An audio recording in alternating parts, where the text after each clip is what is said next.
نحمده ونصلي ونسلم على اشرف الانبیاء والمرسلین اما بعد فاعوذ باللہ السمیع العلیم من الشیطان الرجیم من ھمزہ ونفخہ ونفثہ وامرہم شوری بینہم۔ معزز حاضرین و سامعین، قرآن مجید کے 25ویں پارے کا اس کے مضامین کا خلاصہ آج انشاءاللہ الرحمن آپ کی خدمت میں پیش کیا جائے گا۔ اس پارے میں 4 صورتیں ہیں: سورہ شورا، سورہ زخرف، سورۃ الدخان اور سورۃ الجاثیہ۔ سب سے پہلی صورت ہے سورۃ شورا۔ اس صورت کا جو نام رکھا گیا، اس کا معنی ہے مشورہ۔ اس میں اللہ رب العزت نے ارشاد فرمایا مومنین کے جو معاملات ہیں، ان کا جو نظام حکومت ہے، ان کا جو نظام سیاست ہے، وہ کیسے چلے گا، اس کی بنیاد کیا ہوگی؟ فرمایا کہ اس کی بنیاد مشاورت پر ہے، وہ مشورے سے چلیں گے۔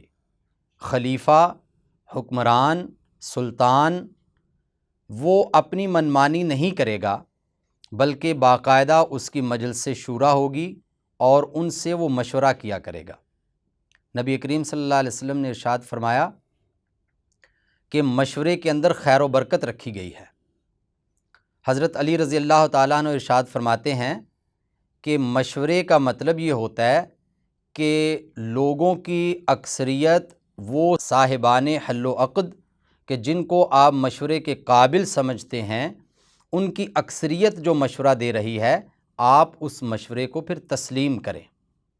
مشورے کی اہمیت اس بات سے بھی ہمیں پتہ چلتی ہے کہ اللہ رب العزت نے ایک جگہ پر ارشاد فرمایا وَشَاوِرْهُمْ فِي الْأَمْرِ، کہ اے پیارے پیغمبر صلی اللہ علیہ وسلم، آپ بھی معاملات کے حل میں صحابہ سے مشورہ کیا کریں۔ حضرات گرامی، چاہے کوئی ادارہ ہے، چاہے گھر ہے، چاہے کوئی سلطنت ہے، جہاں پہ مشاورت کا عمل صحیح معنوں میں ہوتا ہے، وہاں پہ معاملات آسان ہو جاتے ہیں، وہاں پہ قدورتیں کم ہو جاتی ہیں، وہاں پہ اعتراضات نہیں ہوتے ہیں، بلکہ وہ مشورہ ہونے کے بعد سارے لوگ اس چیز کو اون کرتے ہیں، وہ سب کی بات بن جاتی ہے، اور پھر اس پہ کسی کو اعتراض نہیں ہوتا، کوئی اس میں پھر بعد میں جھگڑا پیدا نہیں ہوتا۔ اگر جو کام کیا گیا ہے اس میں ناکامی بھی ہو جاتی ہے تو پھر اس طرح کا اختلاف اور مایوسی نہیں پھیلتی ہے کہ جو کوئی شخص اکیلا ہی کوئی فیصلہ کر دے گا تو اس میں ناکامی کی صورت میں سامنے آتی ہے۔ دوسرا موضوع ہے، اللہ رب العزت اپنے بارے میں یہ ارشاد فرماتے ہیں لیس کمثلہ شیء، کہ اللہ جیسا کوئی بھی نہیں ہے۔ یہ ساری کی ساری مخلوقات میں کوئی بھی اللہ جیسا نہیں ہے۔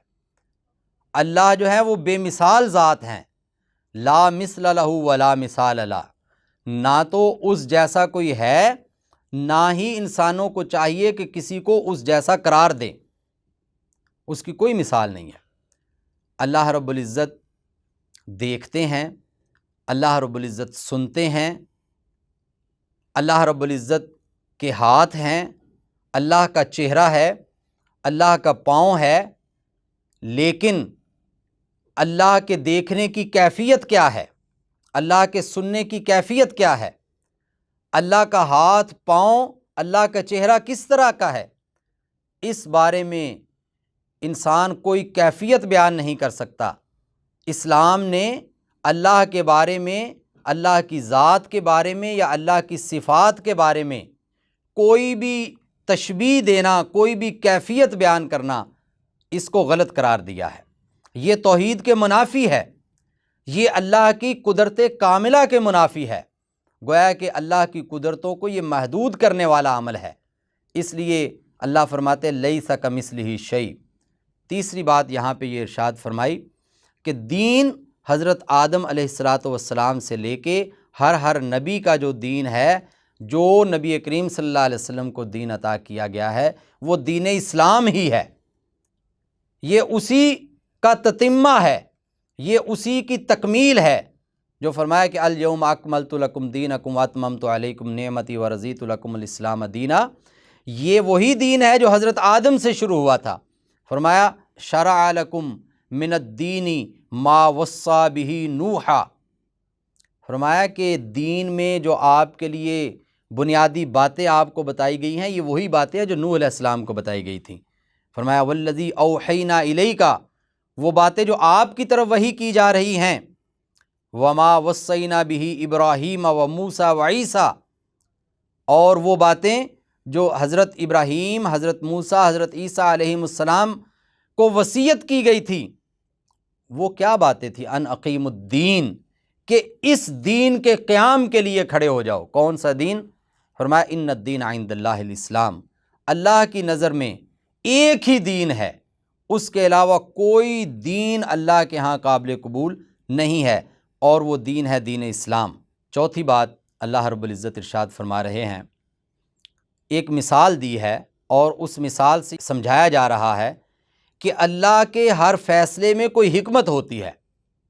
فرمایا وَلَوْ بَسَطَ اللَّهُ الرِّزْقَ لِعِبَادِهِ لَبَغَوْا فِي الْأَرْضِ وَلَٰكِنَّ اللَّهَ يَنزِلُ بِقَدَرٍ مَّا يَشَاءُ، فرمایا کہ اگر اللہ اپنے بندوں کے اوپر رزق کی فراوانی کر دیتے، رزق کے دروازے ہر ایک کے لیے بالکل کھول ہی دیتے، لَبَغَوْا فِي الْأَرْضِ، لوگ تو زمین میں فساد برپا کر دیتے، بغاوت کرتے، وہ اللہ کی سرکشی پہ اتر آتے۔ لیکن اللہ کی یہ حکمت ہے کہ اللہ جتنا چاہتے ہیں، جس کے لیے چاہتے ہیں، اتنا رزق اس کو عطا کر دیتے ہیں۔ اس لیے انسان کو رزق کی تلاش ضرور کرنی چاہیے، رزق کے لیے کوشش، محنت، جدوجہد ضرور کرنی چاہیے، لیکن جو اس کو مل جائے اس پہ قناعت بھی کرنی چاہیے، ناشکری کا اظہار نہیں کرنا چاہیے۔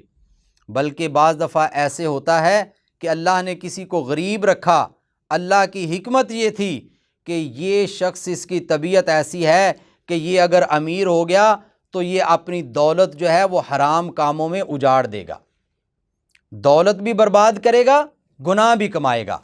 اللہ نے اس کو محفوظ رکھنے کے لیے، اس کو گناہوں سے بچانے کے لیے اس کو غربت میں رکھا۔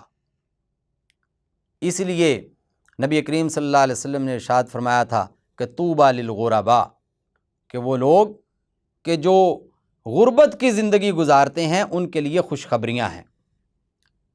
پانچواں جو موضوع ہے اس صورت کا اور آخری موضوع، وہ یہ ہے کہ انسانوں پہ جو مصیبتیں آتی ہیں وہ ان کے اعمال کا نتیجہ ہوتی ہیں۔ فرمایا وما اصابکم من مصیبت فبما کسبت ایدیکم ویعفو عن کثیر، فرمایا کہ جو بھی آپ پہ مصیبتیں آ رہی ہیں وہ آپ کے کرتوتوں کا نتیجہ ہیں، بلکہ فرمایا ویعفو عن کثیر، بہت سے آپ کی غلطیاں، کوتاہیاں ایسی ہیں کہ جن سے ویسے ہی اللہ صرف نظر فرماتے ہیں، زیادہ تر کی سزا تو دنیا میں دیتے ہی نہیں ہیں، بہت سی باتیں جو ہیں ان کو تو ویسے ہی معاف فرما دیتے ہیں، اور بہت سے ایسے گناہ ہوتے ہیں کہ جو آپ کی دیگر نیکیوں کی وجہ سے اللہ رب العزت ویسے ہی معاف فرما دیتے ہیں۔ وضو کرتے ہیں تو کتنے گناہ جھڑ جاتے ہیں، نفل پڑھتے ہیں، نماز پڑھتے ہیں تو کتنے گناہ مٹا دیے جاتے ہیں، اسی طرح باقی نیکیوں کا معاملہ ہے۔ اس پارے کی دوسری صورت سورہ زخرف ہے۔ اس میں اللہ رب العزت نے سب سے پہلے یہ مضمون بیان کیا کہ اہل عرب بیٹیوں سے نفرت کرتے ہیں۔ بیٹی، نبی کریم صلی اللہ علیہ وسلم نے ارشاد فرمایا کہ اللہ کی رحمت ہے، فرمایا کہ جس نے 2 بیٹیوں کی اچھی پرورش کی اور اس کی اچھی جگہ پہ شادی کر دی، اللہ رب العزت اس کو جنت عطا فرمائیں گے، بلکہ ایک حدیث میں فرمایا جنت میں میرا ساتھ عطا فرمائیں گے۔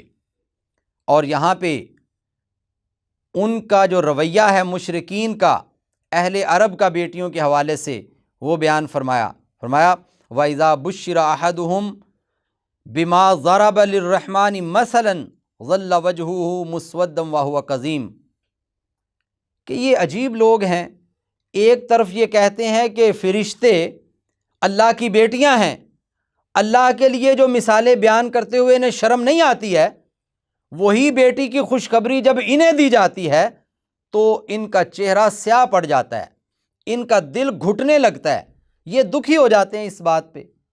یہ ان کا ایک حیرت انگیز کردار ہے، یہ بڑی عجیب ان کی لاجک ہے، یہ بڑا عجیب رویہ ہے ان کا۔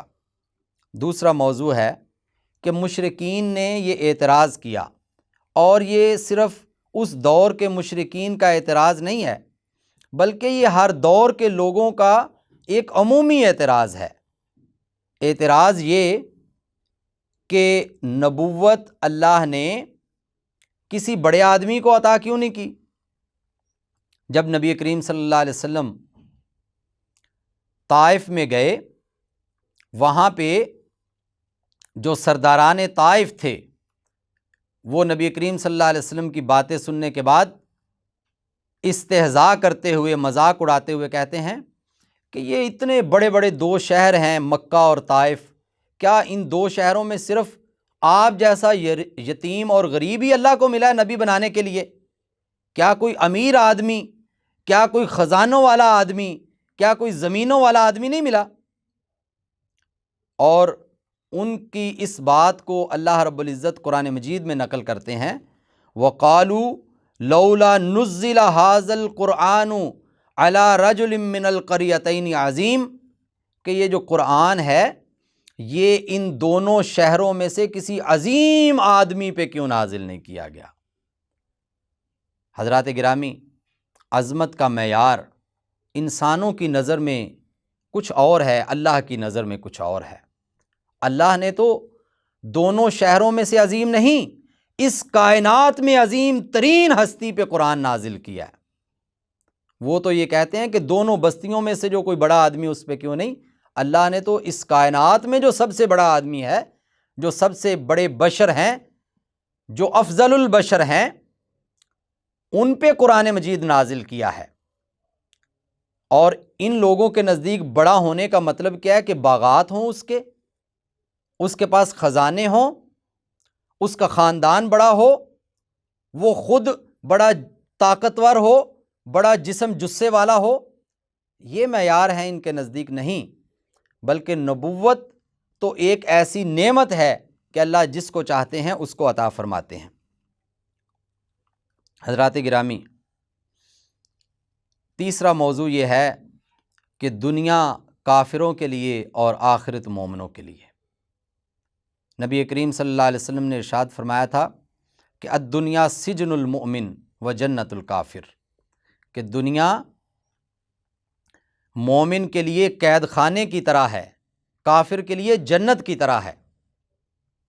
اور ایک صحابی کو نصیحت کرتے ہوئے ارشاد فرمایا، کن فی الدنیا کأنک غریب او عابر سبیل، دنیا میں ایسے رہو کہ جیسے آپ اجنبی ہو، جیسے آپ مسافر ہو۔ اور ایک حدیث میں ارشاد فرمایا کہ دنیا کی حیثیت اگر اللہ کے ہاں مچھر کے پر کے برابر بھی ہوتی، مکھی کے پر کے برابر بھی ہوتی، تو اللہ رب العزت کسی کافر کو ایک گھونٹ بھی پینے کے لیے پانی نہ دیتے۔ اور ایک جگہ پہ ارشاد فرمایا کہ بکری جو مرا ہوا بچہ دیتی ہے، اس کے پیٹ میں ہی بچہ مر گیا، وہ اس نے جنم دیا، وہ مردہ بچہ اس کو لینے کے لیے کوئی تیار نہیں ہے، اس کے قریب جانے کے لیے کوئی تیار نہیں ہے، اس کی کوئی قدر و قیمت نہیں ہے، اس کو مفت میں کوئی لینے کے لیے تیار نہیں ہے۔ فرمایا کہ اللہ کے ہاں دنیا کی قیمت اس بکری کے مرے ہوئے بچے سے بھی کم تر ہے۔ اور یہاں پہ اللہ رب العزت ارشاد فرما رہے ہیں، وَإِنَّ كُلَّ ذَلِكَ لَمَّا مَتَاعُ الْحَيَاةِ الدُّنْيَا وَالْآخِرَةُ عِندَ رَبِّكَ لِلْمُتَّقِينَ، فرمایا کہ یہ سب کچھ جو ہے، یہ دنیا کا جو ساز و سامان ہے، یہ اللہ کے ہاں کچھ حیثیت نہیں رکھتا ہے، اور آخرت اللہ کے ہاں صرف متقین کے لیے خاص ہے۔ اور کتنی خاص ہے متقین کے لیے؟ وَلِمَنْ خَافَ مَقَامَ رَبِّهِ جَنَّتَانِ، انسان ایک جنت کا طالب ہے، اللہ رب العزت متقی کو دو دو جنتیں عطا فرمائیں گے۔ اور یہ کتنی خاص ہے آخرت مومنین کے لیے اور متقین کے لیے، اللہ رب العزت ارشاد فرماتے ہیں وَلِمَنْ خَافَ مَقَامَ رَبِّهِ جَنَّتَان، کہ وہ شخص جس کے دل میں اللہ کا ڈر آ گیا کہ میں نے کل روز قیامت دربار الہی میں اللہ کے حضور کھڑے کیسے ہونا ہے، کیسے میں جواب دہی کے لیے کھڑا ہو پاؤں گا، جس کو یہ ڈر پیدا ہو گیا، فرمایا آپ تو ایک جنت کے طالب ہو، اللہ اس کو دو دو جنتیں عطا فرمائیں گے۔ تیسری صورت سورہ دخان ہے۔ اللہ رب العزت اس میں ارشاد فرماتے ہیں کہ یہ دنیا اللہ نے کھیل تماشے کے لیے پیدا نہیں کی ہے، اس کا ایک مقصد ہے۔ فرمایا وَمَا خَلَقْنَا السَّمَاوَاتِ وَالْأَرْضَ وَمَا بَيْنَهُمَا لَاعِبِينَ، کہ ہم نے زمین و آسمان کا نظام اور زمین و آسمان کے اندر جو کچھ ہے یہ کھیل تماشے کے لیے پیدا نہیں کیا، تو پھر کیوں پیدا کیا؟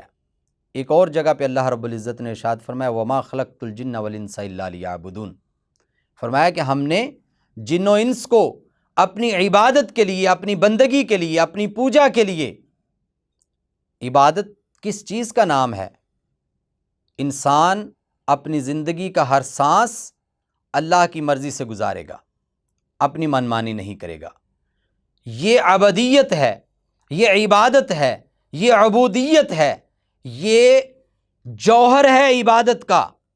عبادت کا اظہار ہم مختلف اعمال کی شکل میں ضرور کرتے ہیں، نماز، روزہ، حج، زکوٰۃ، ورد و وظائف، صدقہ و خیرات، لیکن عبادت کی روح کیا ہے کہ ہم اپنی زندگی کا ایک ایک سانس اللہ کی مرضی سے گزاریں گے، اپنی مرضی نہیں کریں گے۔ کاروبار میں، اٹھنے بیٹھنے، سونے جاگنے میں، گفتگو کرنے میں، لڑائی کرنے میں، رشتے بنانے میں، تعلقات توڑنے میں، محبت کرنے میں، نفرت کرنے میں، کسی کو کچھ دینے میں اور کسی سے کچھ روک لینے میں، ہر جگہ ہمارے پیش نظر، ہمارا مطمع نظر صرف ایک بات ہوگی، اور وہ بات ہے اللہ کی رضا۔ الحب للہ والبغض فی اللہ۔ فرمایا ایک اور جگہ پہ ارشاد فرمایا من احب للہ وابغض للہ واعطى للہ ومنع للہ فقد استکمل الایمان، جس نے اللہ کے لیے محبت کی، اللہ کے لیے نفرت کی، اللہ کے لیے عطا کیا، اللہ کے لیے روک لیا، ایسا شخص کامل ایمان والا ہے۔ حضرات گرامی، جنت اور جہنم کا بیان بھی اس صورت میں ہے۔ جگہ جگہ اللہ رب العزت جنت کے اور جہنم کے تذکرے کر رہے ہیں، لوگ عبرت و نصیحت حاصل کریں، جنت کے نظاروں کو، جنت کے معاملات کو پڑھ کے ان کے اندر شوق اور ترغیب پیدا ہو۔ یہاں پہ جہنم کا تذکرہ کرتے ہوئے ارشاد فرمایا، ایک اس کی سختی بیان فرمائی، فرمایا ان شجرۃ الزقوم طعام الاثیم، قیامت والے دن تھور کا درخت وہ گناہگاروں کا کھانا ہوگا، کالمہلی یغلی فی البطون کغلی الحمیم، فرمایا کہ جیسے ایک بھوکا پیاسا اونٹ وہ کسی درخت سے پتے توڑ توڑ کے کھاتا ہے، یہ لوگ اس طرح تھور کا درخت کھا جائیں گے اور یہ گرم پانی اس طرح پی جائیں گے۔ اور نبی کریم صلی اللہ علیہ وسلم نے اس کھانے کی اور اس پینے کی کیفیت بیان کی، فرمایا کہ جو پانی پینے کے لیے دیا جائے گا جب وہ ہونٹوں کو لگائے گا تو اس کے ہونٹ پھول کر اور سوج کر اس طرح ہو جائیں گے کہ اس کا نیچے والا ہونٹ جو ہے اس کی ناف تک لٹک جائے گا اور اس کا اوپر والا ہونٹ اس کی آنکھوں کے اوپر تک چلا جائے گا، اور وہ شخص غٹ غٹ وہ پانی پی جائے گا، اور جب وہ پانی اس کے جسم میں داخل ہوگا، جہاں جہاں وہ داخل ہوتا جائے گا اس کے جسم کو وہ پگھلاتا چلا جائے گا اور بالکل سیدھا وہ نیچے اس کے جسم سے خارج ہو جائے گا۔ حضرات گرامی، فرمایا کہ یہ جو تھور کا درخت ہے اس کا ایک قطرہ جو ہے، ایک قطرہ اتنا زہریلا ہے کہ اگر وہ دنیا میں پھینک دیا جائے، زمین کے اوپر ڈال دیا جائے تو قیامت تک وہاں پہ سبزہ ایک پتا بھی نہ اگے گا، اتنا زہریلا ہے یہ درخت۔ یہ جہنمیوں کی مہمانی ہے۔ جنتیوں کی کیفیت بیان کی، فرمایا ان المتقین فی مقام امین، متقین امن والی جگہ پہ ہوں گے، فی جنات و عیون، باغات میں، چشموں میں ہوں گے، یلبسون من سندس و استبرق، کہ وہ ریشمی مخملی لباس پہنے ہوئے ہوں گے، اور اس طرح جنتیوں کی بہت سی کیفیات بیان کی گئی ہیں۔ اس پارے کی آخری صورت سورۃ الجاثیہ ہے۔ اس میں 3 بڑے مضامین بیان کیے گئے۔ پہلا مضمون ہے کہ وہ انسان جو اپنی خواہشات کے پیچھے چلتے ہیں ان کا کیا انجام ہونے والا ہے۔ فرمایا کہ بعض ایسے لوگ ہیں کہ جو اپنی خواہشات کی بندگی میں لگ جاتے ہیں۔ افرأیت من اتخذ الہہ ہواہ، کیا آپ نے ایسے شخص کو دیکھا ہے کہ جس نے اپنی خواہشات کو ہی اپنا معبود بنا لیا ہے۔ وَأَضَلَّهُ اللَّهُ عَلَىٰ عِلْمٍ، اس کے پاس علم ہے لیکن اس کے باوجود اس کی اس حرکت کی وجہ سے اللہ نے اس کو گمراہ کر دیا۔ وَخَتَمَ عَلَىٰ سَمْعِهِ وَقَلْبِهِ وَجَعَلَ عَلَىٰ بَصَرِهِ غِشَاوَةً، اللہ نے اس کے کانوں پہ مہر لگا دی، اس کے دل پہ مہر لگا دی، اور اس کی آنکھوں کے اوپر پردہ ڈال دیا۔ جب انسان خواہشات کے پیچھے چلتا ہے تو پھر کیا ہوتا ہے؟ نبی کریم صلی اللہ علیہ وسلم نے ارشاد فرمایا کہ جنگل میں ایک شخص کے پیچھے شیر لگ گیا، وہ اس کے ڈر سے بھاگا، بھاگتے بھاگتے اس نے دیکھا شیر قریب آ گیا ہے، وہ قریب ایک درخت تھا اس پہ چڑھ گیا۔ جب وہ درخت پہ چڑھ کے نیچے دیکھا تو اس کو وہاں پہ عجیب منظر نظر آیا۔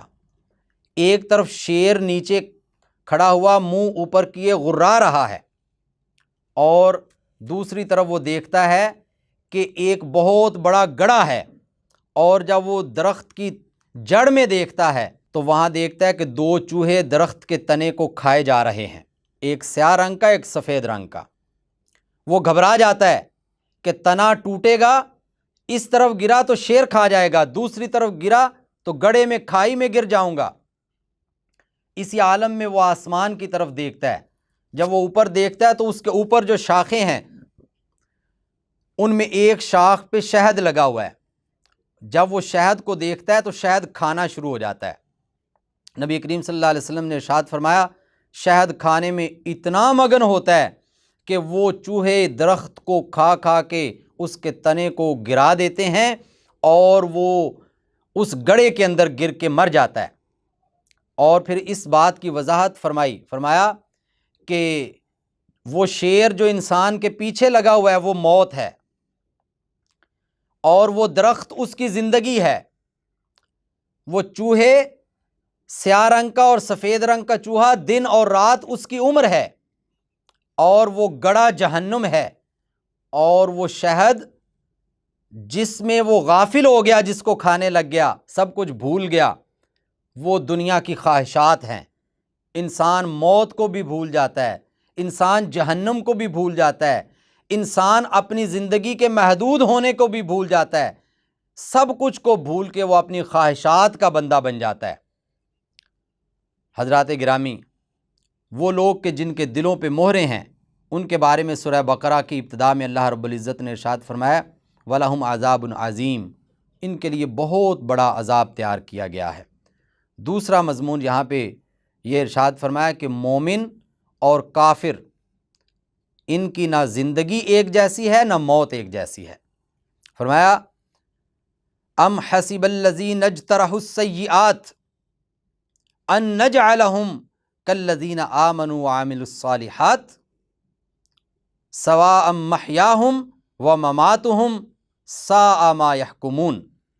فرمایا کہ وہ لوگ جو گناہوں میں لتھڑے ہوئے ہیں، وہ لوگ جو گناہوں میں لت پت ہو چکے ہیں، کیا ان کا یہ گمان ہے، ان کا یہ خیال ہے کہ ہم ان کو بھی اسی طرح ڈیل کریں گے، ان کے ساتھ بھی وہی سلوک کریں گے جو مومنین، جو صالحین، جو اعمال صالحہ کرنے والے لوگوں سے کریں گے؟ فرمایا یہ لوگ سوچتے ہیں کہ ان کی زندگی، ان کی موت برابر ہوگی۔ فرمایا ساء ما یحکمون، کیسا غلط یہ فیصلہ کیے بیٹھے ہیں، نہ تو ان کی زندگی برابر ہے نہ ان کی موت برابر ہے۔ زندگی میں ان کو سکون نہیں ہے، زندگی میں انہیں دلی اطمینان حاصل نہیں ہے، اور آخرت میں مومنین کا کیا ہی اعلیٰ مقام ہے۔ اور یہ کتنے ہی جو کفار ہیں، جو گناہگار ہیں، جو گناہوں میں لتھڑے ہوئے ہیں، وہ تو جہنم کے گڑھوں کے اندر پڑے ہوئے ہوں گے۔ اور یہ بھی ارشاد فرمایا، تیسری بات، فَبِأَيِّ حَدِيثٍ بَعْدَ اللَّهِ وَآيَاتِهِ يُؤْمِنُونَ، اللہ فرماتے ہیں ہم نے ایک ایک بات کھول کے بیان کر دی، اللہ کے بارے میں سب کچھ بتا دیا، کیا کیا باتیں اللہ کے بارے میں قرآن مجید میں بتائی گئی ہیں۔ اور فرمایا اللہ نے جو اللہ کی توحید کی نشانیاں ہیں، جو اللہ کی قدرت کاملہ کی نشانیاں ہیں، ایک ایک آیت ایک ایک نشانی کھول کے بیان کر دی۔ کون سی بات رہ گئی ہے، کون سی ایسی دلیل رہ گئی ہے کہ جس کے بعد یہ لوگ ایمان لائیں گے؟ یعنی کہ اگر انسان ایمان لانا چاہے تو اس کے لیے تو وہ صرف اپنے آپ پہ غور کر لے، تو اللہ فرماتے ہیں کہ آپ کے جسم کے اندر، آپ کی جان کے اندر اتنی نشانیاں ہیں، ایک ایک چیز کے اندر اتنی نشانیاں ہیں کہ انسان اللہ کا اور اللہ کی توحید کا قائل اور مائل ہو سکتا ہے، اس پہ ایمان لا سکتا ہے۔ لیکن جو لوگ نہیں ماننا چاہتے وہ سب کچھ دیکھ کر بھی اندھے بنے رہتے ہیں۔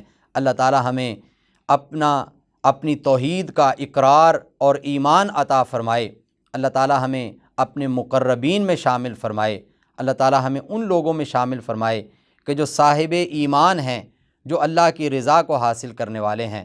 وما علینا الا البلاغ المبین۔ والسلام علیکم ورحمۃ اللہ وبرکاتہ۔